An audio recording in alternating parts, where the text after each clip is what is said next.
सब संतों का अपना एक प्रिय संबोधन है ना। कवि राम रमैया कहते हैं, मीरा गिरधर गोपाल कहती है, सूरदास जी श्याम सलोना कहते हैं, ऐसे पलटू साहब कहते हैं, का जानू के ही घड़ी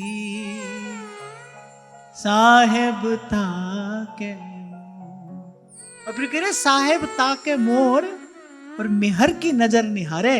कैसे? ऐसे तो सभी उसकी दृष्टि में है, उसकी दृष्टि से कौन बचा है? ऐसे तो वो सभी को देखता है। फिर कह रहे साहेब ताके मोर और मेहर की नजर निहारे और तुरंत पदम पद दे मेरे अवगुण न विचारे। और वहां तुलसी बाबा कहते हैं भाई भगवान जब कृपा करके देखते हैं, चित्तवत राम कृपा कर जब प्रभु कृपा करके देखते हैं, संत विशुद्ध मिलहि परि तबहि। वहां महाराज बाणी में कहते कह रहे जाका कहिया दरगह चले।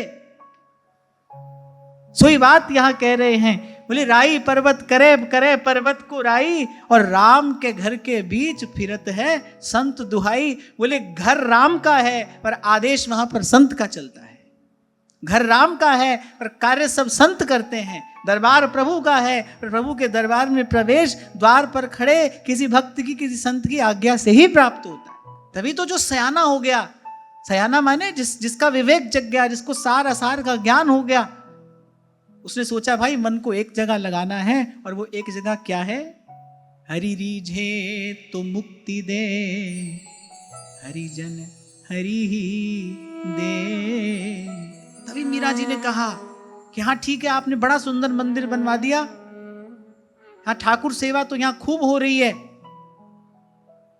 पर फिर भी मेरा मन व्याकुल है क्योंकि मुझे संतों का दर्शन नहीं होता। ये जो भक्ति की बेल है ना भाई, इसके फलने फूलने के लिए जो वातावरण चाहिए ना, उस वातावरण का नाम ही सत्संग है। कोई भी बीज है उसको प्रफुल्लित होने के लिए भूमि और वातावरण चाहिए ना। ऐसे हृदय की भूमि में ये जो बीज पड़ता है, इसको फलने फूलने के लिए वातावरण जो चाहिए उसका नाम ही सत्संग है। बीज प्रेम का आपके मेरे सबके हृदय में पड़ा है, कोई भी इससे वंचित नहीं है। लेकिन ध्रुवदास जी कह रहे प्रेम बीज उपजय मन माही, तब सब विषय वासना चाही। ये बीज तो पड़ा है, पर इसको अंकुरित होने के लिए, इसको फलने फूलने के लिए एक वातावरण चाहिए, और वो वातावरण सत्संग है। इसीलिए जो सयाना हो गया उसने कहा प्रभु बस आप एक ये प्रसाद हमको दीजिए, बस अनंत अनंत काल तक हम सत्संग में बने रहें बस। क्योंकि वो जानते हैं ये प्राप्त हुआ फिर कुछ और प्राप्त करना शेष नहीं रहेगा। सत्संग का प्रसाद क्या है? सत्संग का प्रसाद है प्रभु के चरणों में प्रेम। और क्या मिलता है सत्संग से? और कहीं जहां कुछ और मिलता उसको सत्संग नहीं जानना। सत्संग का एक ही प्रसाद है, बाकी सब बात आपकी बनाई है, बाकी सब बात तो मनुष्य की बनाई है। ये प्रसाद वो प्रसाद, ऐसा प्रसाद वैसा प्रसाद ना, सत्संग का एक ही प्रसाद है और वो है प्रभु के चरणों का प्रेम। इसीलिए पहले दिन से, जिस दिन से प्रभु ने ये सेवा दी, संतों की कृपा से कुछ नियम बनाए, इन्हीं सब बातों का विचार करके कि भाई हमको सत्संग में आना है, पर हमको सत्संग में केवल एक ही प्रसाद प्राप्त करने की इच्छा भावना लेकर आना है, और वो है प्रभु के चरणों का प्रेम, अनुराग। सत्संग का प्रसाद प्रभु प्रेम है, और प्रभु प्रेम की महिमा क्या है? जाहि लहै कछु लैन की, चाहना ही में हो,